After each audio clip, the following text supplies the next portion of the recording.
I've been listening to the tapes and reading the books on a regular basis over the last year, certainly. And I feel this has brought about a lot of positive change in my life. I feel much more in touch with a wisdom within me that I didn't know was there. And in many, many areas of my life, I'm able to tune into that, become quiet enough, tune in, and find guidance. And that's wonderful. The one with the biggest area where I can't seem to do that is in my relationship, my marriage, which has been it's been a very painful relationship. It's full of love as well, but it's very painful, and it's our main attempt to build a home together was a disaster, and we're sort of hanging on, and neither of us seem to understand what we're doing wrong or anything. So all I know is it's difficult, and I don't feel guided. I don't feel to seem to know what to do, and I have a lot of resistance to airing this, to talking about this. I mean, I'd much rather not the tape be off and all that, and no one else be here. But we're both here in the room, and yeah, I mean, my head is saying that there's no point in asking, because I'll just get all this stuff about being in the now and all that. And I don't want that. So this temptation, say to Emmanuel, cut the crap and get specific.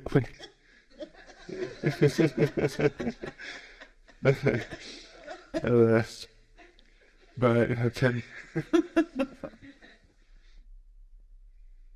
For someone who is born with a great deal of wisdom, as well as the wisdom to have a sense of humor about yourself, which constitutes, if I might remind you all, a significant indication of a great deal of wisdom, you have dug yourself, and your beloved has as well dug herself a very deep hole.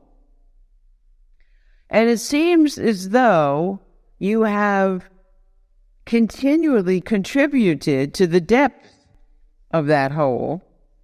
And now you find that it's very difficult to not only climb out of it, but find any purpose for establishing a future place of being. Now, I do not say that you want to run away from each other, but at times you must admit you do. And yet there is this sense of inevitability that says we came together for something noble, something beautiful, something good, something purposeful. And until we know what it is, we have no right to walk away. And I would applaud such awareness. Well, what is it then that has brought you together? Why, dear friends, it's love, of course. Love knowing its own form and shape. Love not adhering or obedient, but love, nevertheless. And when love tries to be squeezed into the ordinary, it becomes rebellious. And when you attempt to bring it into some sense of order and balance, it becomes deliberately imbalanced, does it not? All right, you say, then, did love come together to challenge itself in this lifetime? Oh, yes. That's a very good beginning to understanding. What is the nature of love when it isn't behaving well? What is the nature of love when instead of allowing you bliss, it causes you pain? What is it that you have taken hold of that seems to have more strength, more endurance, more insistence, and more creative capacity than what you, the man, and you, the woman, profess to believe is what you want? Can you not, just for a moment, consider this, that you have exactly what you want? I don't mean the pain. The pain comes from a struggle. The pain comes from saying this isn't right and that would be right.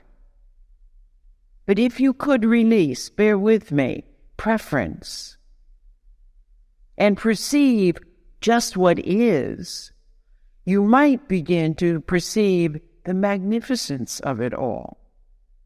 Not a simple thing to be done, for you both were born and reared in the human world with families that held certain opinions of how things ought to be. You yourselves have formed opinions. If this were not so, every minute would be blissful.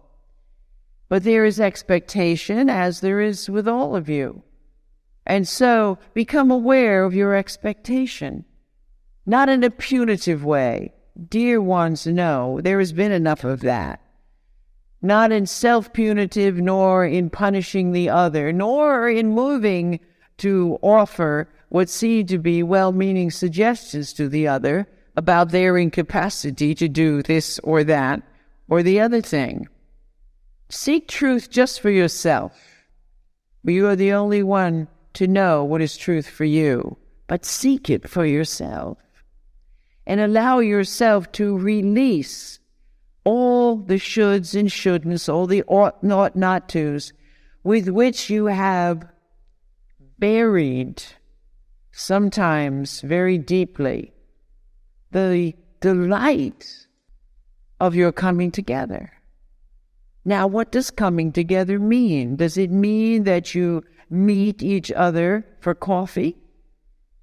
Does it mean that you walk with each other in concert form?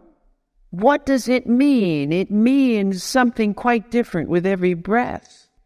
But what it does not mean is that it will walk a predictable path. There. You thought I was going to say to you something quite different. What I am saying to you is, receive love where it is. Do not insist that it go where it is not. Do not demand that it be where it isn't comfortable, but see it where it is. There is more to this. You are both creative people. There is much to be spoken of through your music. Let it speak. Let it speak. Am I suggesting that you collaborate? No. I am suggesting that you walk each individually, that you allow your voices to sing, to speak through the medium of your expertise. And more than anything else, I urge you to set love free to be what it is, so that you don't have to bear the pain of demanding that it be what it is not.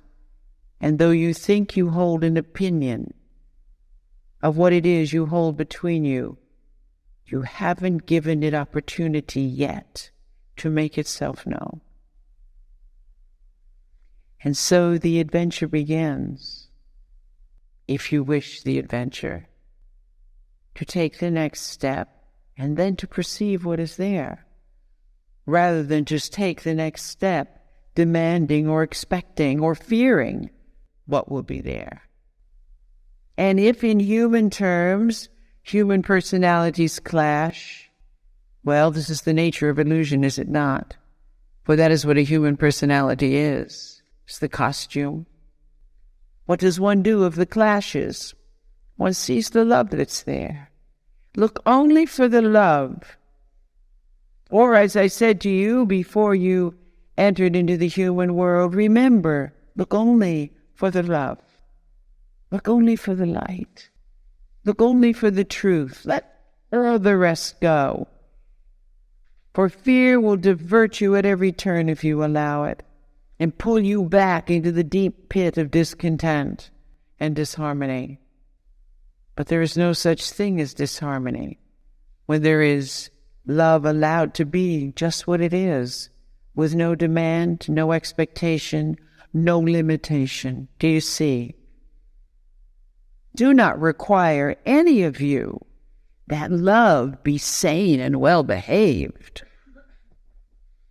For if that be the case, it loses its life and its truth.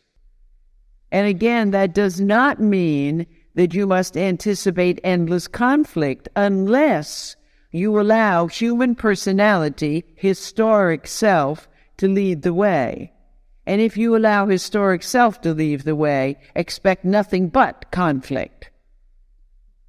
But allow yourselves instead to see the miracle of loving, moment by moment.